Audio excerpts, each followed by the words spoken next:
Hello, my name is Cristian Sosa Torres, and in this presentation, I will talk about my work and social routines before March 2020. I will describe what I was doing, where I was working, and how my daily life was before that time. This is English.word level 4. For the first question, what were you doing before March 2020? Before March 2020, I was working at Cucuta Airport. I joined Aerocivil in December 2019, so I was only spending a few months living in a new city and starting a new life. At that time, I was adapting to my job and my new routine. The second question is, what projects were you working on?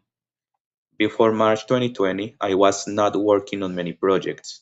I was mainly focusing on my job and studying at the same time. I was trying to organize my time between work and education. What activities were you doing?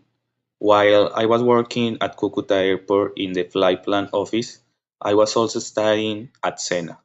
In my free time, I was going out to explore Cucuta and visiting nearby towns. The next question is, what were you studying? At that time, I was studying at Sena. I was finishing a technology degree in international negotiation in a completely virtual modality while I was working at the airport. And the last question is, where were you working? Before March 2020, I was working at Cucuta Airport and I had been there for 3 months. Before December 2019, I was living in Trujillo, Valle del Cauca, and I was working at a supermarket with my uncle.